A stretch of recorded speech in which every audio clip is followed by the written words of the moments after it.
Hey everyone, welcome to the final part of my in-depth review of the new Dark Angel Codex, which came out today. As always, my name is Jay. And in this video, I'll be going over the heavy support choices, the Lord of War choices, any formations that have to do with them, and give my final thoughts. Yeah.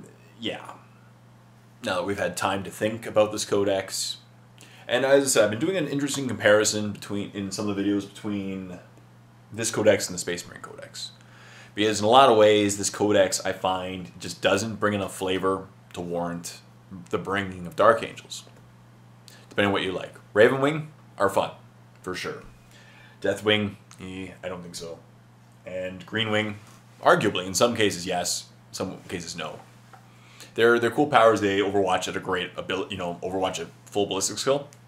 Pretty nasty. So, yeah.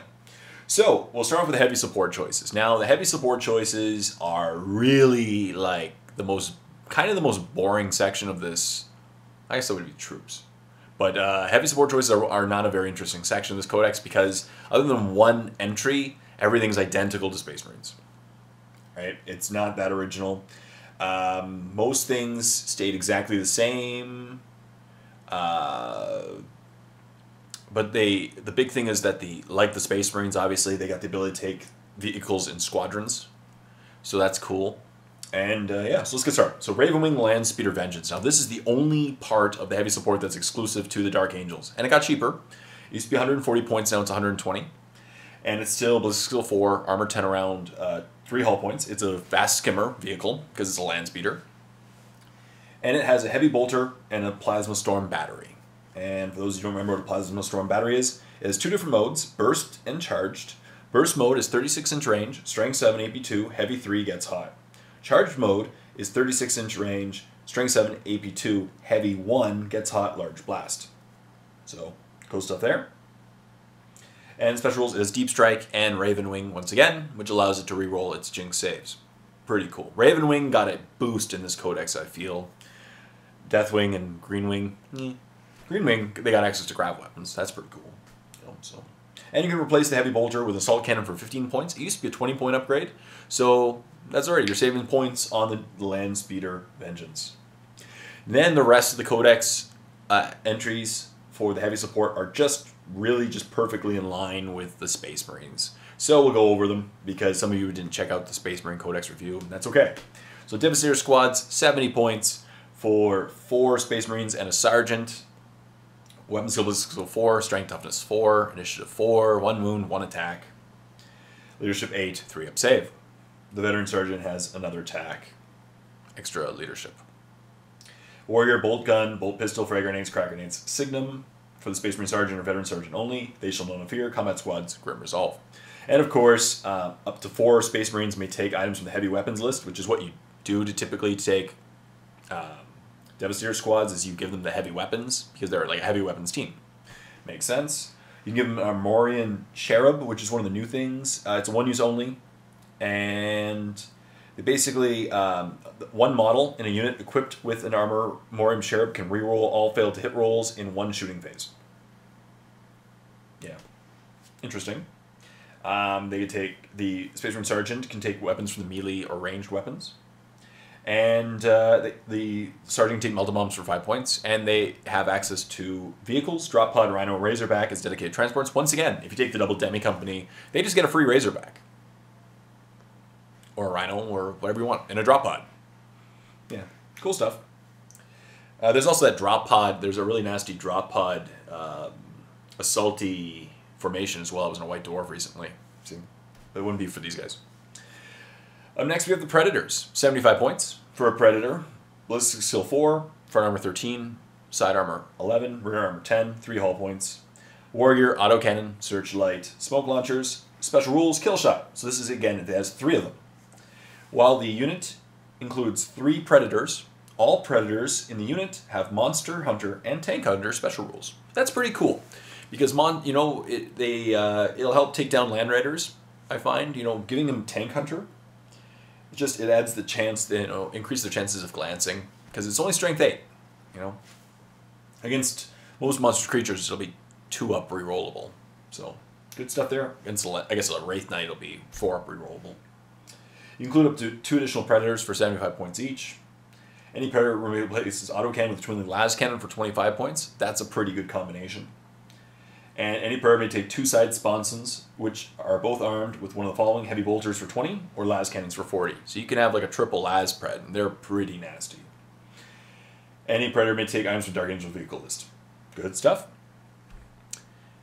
So again, interesting stuff. We'll go over the formations in a sec. All these vehicles I'm going over right now, the next 3, like Whirlwinds, Predators, and Vindicators, they're all in the same list. They're all in the same formation. Whirlwinds are up next. 65 points. Yeah, as they were before. Let's go 4, 11, 11, 10. 3 hull points. Wargear, Whirlwind multiple missile launcher. Searchlights, smoke launchers. Whirlwind multiple missile launcher has 2 modes. There's the Vengeance, which is 12 to 48 inch range. Strength 5, AP4, Ordnance 1, Barrage. Large Blast. And then there's Incendiary Castellan mode, which is 12 to 48 inch range, strength 4, AP5, Ordnance 1, Barrage, ignores cover, large blast. So you either go with higher strength or ignores cover. Good stuff there. And special rules, suppressive bombardment, like the Space Marine Codex.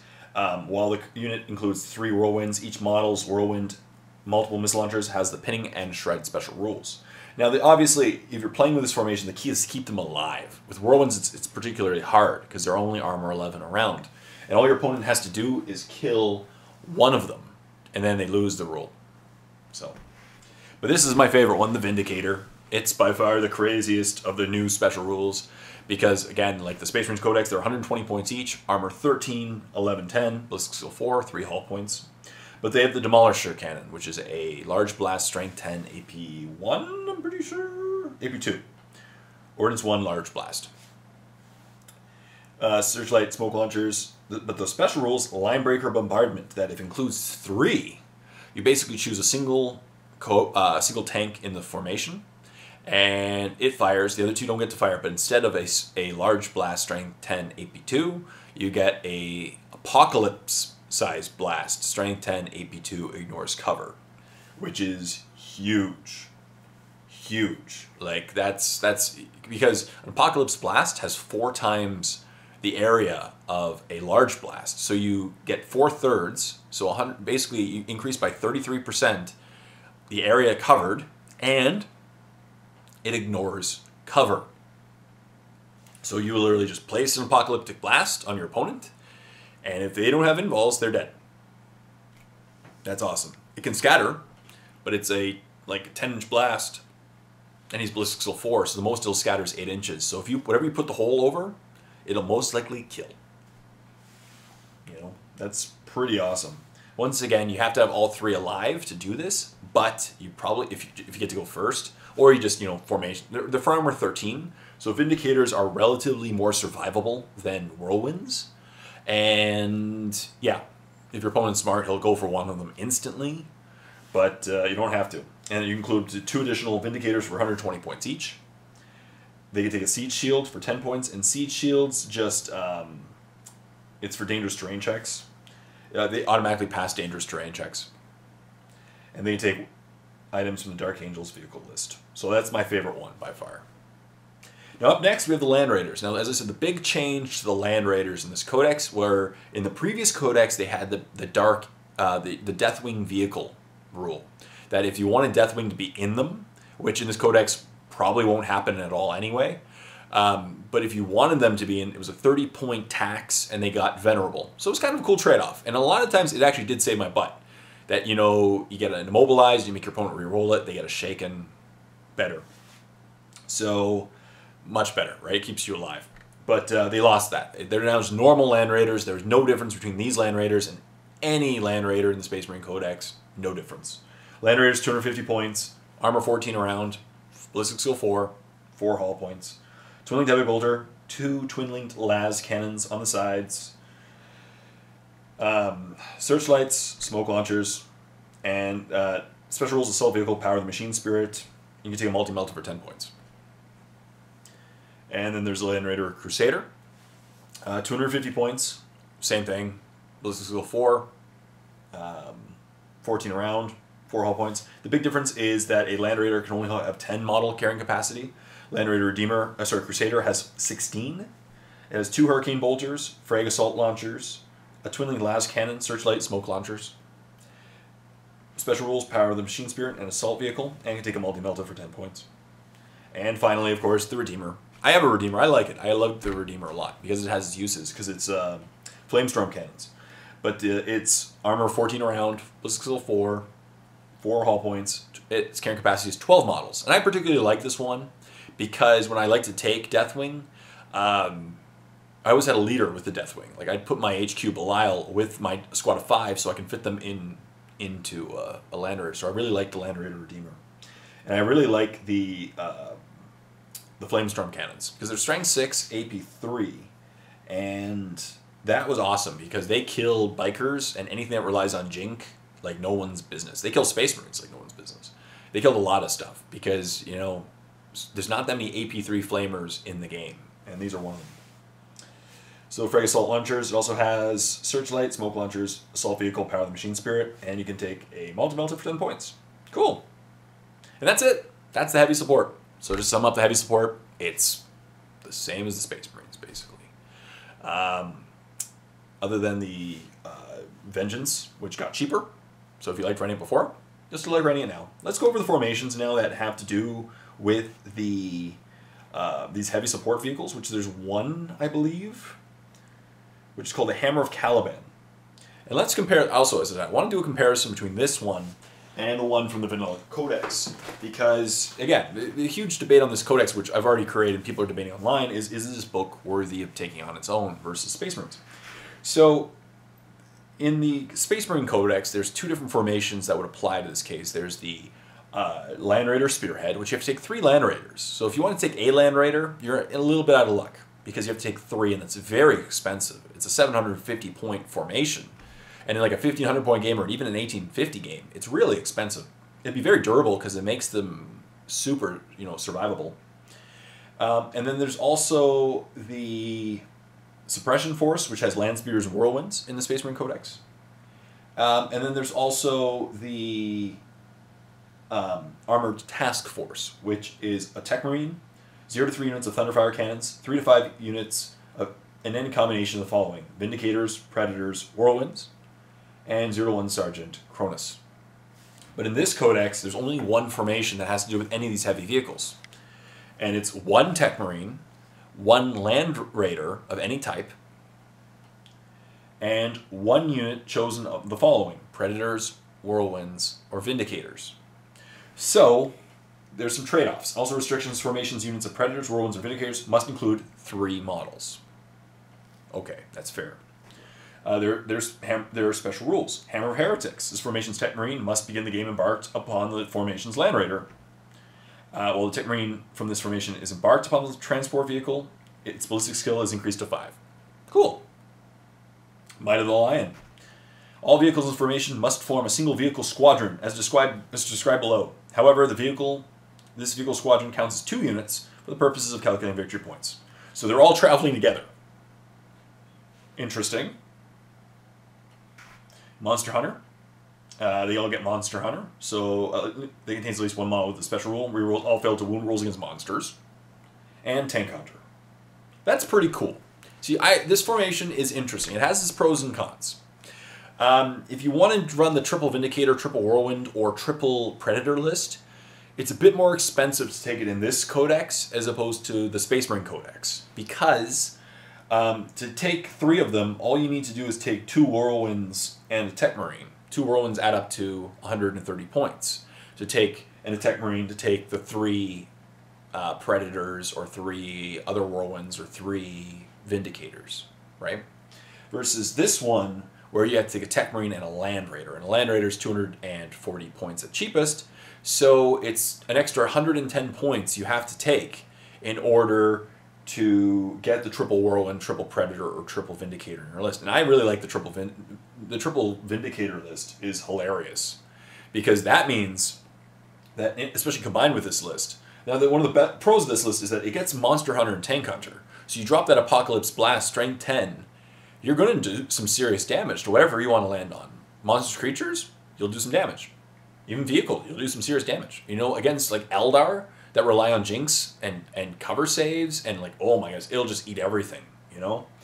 But it has this pro in this list, is that the Land Raider. So it depends on what side of the fence you want to run. If you want to run a Land Raider in your list, it's cheaper, because you take that Land Raider and then you get your triple Vindy and you're in great shape.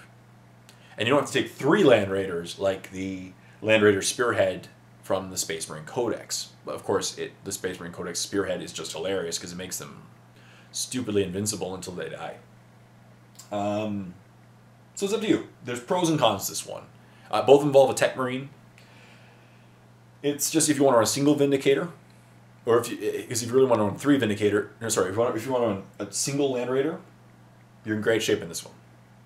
Now, with this new Codex, I don't know if a Land Raider is going to be that special, because I used to use it to host one of my squads of my squads of Knights, you know, or my squads of Deathwing, and now they have to start in reserve. It's kind of silly. So, I don't know. It's up to you guys to think about. What do you think about this formation?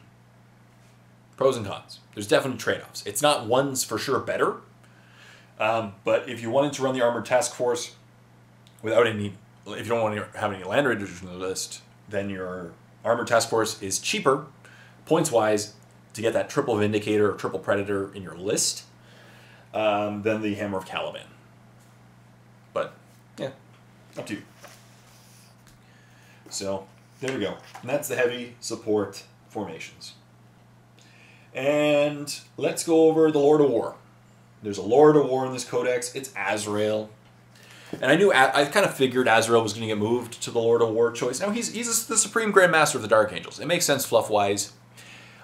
He's not really up there with the other, there's certain levels of Lords of War I find in the 7th edition codices, like Drago, he's right up there. Drago is really strong.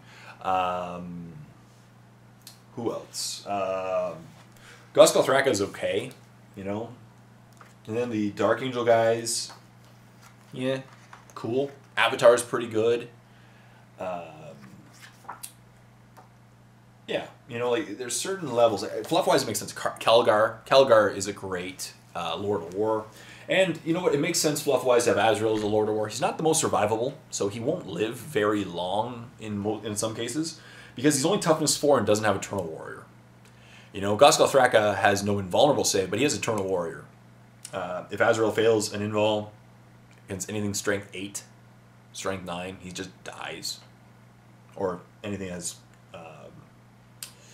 force. So he's 215 points, same as it was before. Weapon skill 6, ballistic skill 5, strength toughness 4, 4 wounds, initiative 5, 4 attacks, leadership 10, 2 up save. But he does have his benefits. I think Azrael will be a good supplement. He'll really help out your army. So he would be the one I'd take in the formation for the HQs, maybe, and maybe him, then whoever you want for your demi company, and then maybe you can get Belial if you want to run Deathwing. Yeah.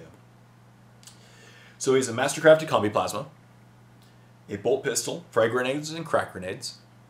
Special rules: Deathwing, feel no pain. So he has feel no pain. Grim Resolve, independent character. Master Tactician, which allows him to it adds 1 to seize the initiative rolls. That's kind of cool. Rites of Battle, which makes all friendly models with the Dark Angels faction can use his leadership, as he did before. So you put him on the table, and everyone in your army is leadership 10. That's not bad at all. That's pretty sweet. And he is Supreme Strategist, which allows him to choose his Warlord trait. Unfortunately, the Warlord traits, as I mentioned, kind of suck. They're not really amazing. I wouldn't really care about maybe the Hunt, because he has a plasma, so you can give him his plasma gun and ignores cover. If you really want to kill something that's in cover, good to go for it.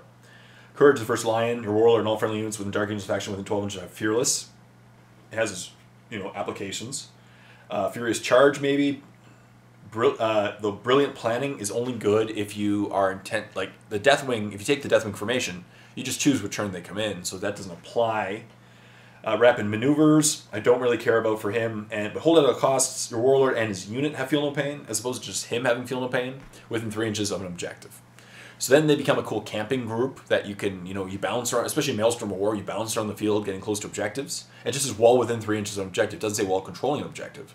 So as long as they're within 3 inches of an objective, the whole squad gets feel no pain. That's pretty cool. He has 2 relics. The first one is his sword. Strength +2, AP3, melee mastercrafted. And he has the Lion's Helm, which gives a 4-up invulnerable save to Azrael and all models in his unit and any vehicle he is embarked in. That's pretty cool. That's pretty cool. So you put him in a squad of 10 Assault Marines, or even Space Marines. You do it with Terminators as well, but the 4-up invulnerable save is really fun when you combine it with people that are cheap. Because then you have like tactical Marines running around the battlefield with 4-up invulnerable saves. Or even Terminators, it makes a difference between a 5-up invulnerable and a 4-up is huge. And but it's really fun with tactical Marines. I've done this before with tactical Marines when I played a couple games proxying him, and he's hilarious when you combine him with units that just, you give a guy a 4-up invulnerable save. It really keeps them alive. It's pretty funny. So, yeah, he's a good Lord of War. He's not the most survivable. He has feel no pain. He's a 4-up invulnerable save. But if he fails any of those, 4-up invuls against, even a missile, or if he fails his 2-up armor save against a missile, he dies. Las cannons. Yeah. But he's cool. I'm going to try him out. I haven't painted. I'm going to use him in future battle reports for sure. So that's it. That is the Space Marines not Space Marines. Chaos, the Dark Angel Codex. I was going to say Chaos Space Marines. The Dark Angel Codex in a nutshell. So to sum it up, this codex is interesting. The big debate will be, does it warrant its own codex versus is it better to just take vanilla Space Marines? It's up to you. I like the overwatching a full ballistic skill. It's a very defensive army, I found. The theme is very defensive. The formations are okay.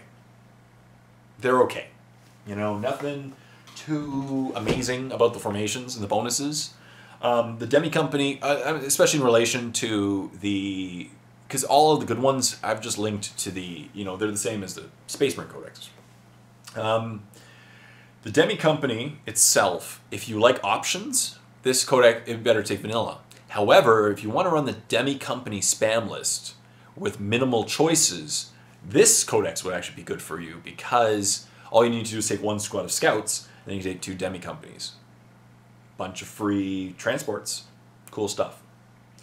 The Raven Wing, by far, came out on top in this codex, though everyone got access to grav weapons, which is pretty sweet. So the Devastators now have grav cannons, and Space Marines have access to heavy weapons, and they have access to the grav weapons. And that's really cool stuff too, but so do the vanilla Marines. The Raven Wing, by far, got out the best in this codex because, though they can't be taken as troops anymore, so White Scars can, Raven Wing got the ability to reroll Jink. So as long as you don't face a lot of stuff that ignores cover, you are in great shape. Because a 4-up rerollable, or with Skilled Rider, a 3-up rerollable, people will think twice about shooting at your guys. They're toughness 5, so they're harder to wound, and they're going to stay alive. And most of the formations have to do with Raven Wing. The one Deathwing formation, Deathwing are not going to be their own army anymore. You can't do it. Even with their own detachment, you can't run them all by themselves because they all have to be in reserve. It's kind of stupid when they all have to be in reserve, and if they take their own detachment, they don't even get Deathwing Assault. You have to take the Deathwing Redemption Force formation in the Lion's Bite Strike Force to get. So Deathwing are going to be part of an army. They're not going to be in a whole army anymore. And I'm going to try it out. I'm going to do some battle reports in the near future with a Demi Company, some Raven Wing, some Deathwing, some Scouts. Have some fun. I'm going to try this. I'm not going to be solely negative on this codex. There are definite some highlights, but it worries me the difference between this codex and the Vanilla Marines. People will probably choose Vanilla Marines over this codex. Heck, the Deathwing are still more expensive than the Terminators. So that's the thing. So if you like Librarians, you're going to go Vanilla Codex. If you like flyers, you're probably going to go Vanilla Codex, because I'd probably prefer Storm Talons and Storm Ravens to the Defilum, Jet Fighter, and Dark Talon. If you like deep striking Terminators that assault turn 1, or sorry, that deep strike Terminators that come in turn 1, you're probably going to choose Grey Knights. Because Grey Knights have the same special rule now. Like, Grey Knights have the equivalent of Deathwing Assault, but they can come in turn 1. You know, that's pretty good. Yeah. You know, they have the 10th company support in this codex, which is just 1 to 5 units of scouts. So for a squad of scouts, that's all you need to fulfill your army is a battle demi company, and you know, scouts, and then you're free rolling whatever you want to do for points, and that's kind of fun. I really just, the thing is with the Space Marine Codex, the Vanilla Codex, is you can take so many HQs for per demi company. In this codex, you can take a company master or chaplain, and then you have a choice between one character: Belial, Azrael, Samael, company master, interrogator, chaplain, or librarian. So if you want to run Ravenwing, you could take either their formation, which is probably what you'd want to do, their detachment, or you could take some Ravenwing squads in this, and you know, you throw in Samael, and you have your demi company. There's a lot of synergy. Your list is going to rely a lot on synergy and a little bit of everything, but that's not really what the fun about this codex was. The original fun was about the Deathwing or the Ravenwing or Greenwing. So it's interesting. I don't know. Those are my thoughts. Everything is perfectly in line with Space Marines, other than the fact that we still have more expensive Terminators. So our Terminators are still overcosted, in my opinion. They're overcosted. The Ravenwing are a little bit more expensive than White Scar's Bikers. And there's trade-offs. We get to reroll our Jinx. They have Skilled Rider. They can be taken as troops and have objectives secured. We can't. So pros and cons each way. Yeah. So those are my thoughts. What are your thoughts? That's what matters. Let's start a discussion. What are your thoughts on the Dark Angels Codex? Do you think it's good? Do you think it deserves its own codex? Do you think people are going to stay playing Dark Angels over Vanilla Marines? That's the question. There's still going to be some strong lists in this, but most of them will be very similar to what you'd normally run with Vanilla, minus the Centurions. So, thank you very much for watching my codex review. I really hope you enjoyed it. Yeah. I really hope you enjoyed it. Leave comments in the comment section down below of what you thought. And thank you very much for watching. Stay tuned for more codex reviews. It probably won't be in 2 weeks. It'll probably be in like 4 weeks, another codex, because 2 weeks is Warhammer Fantasy. So until next time, this is Jay saying, happy painting.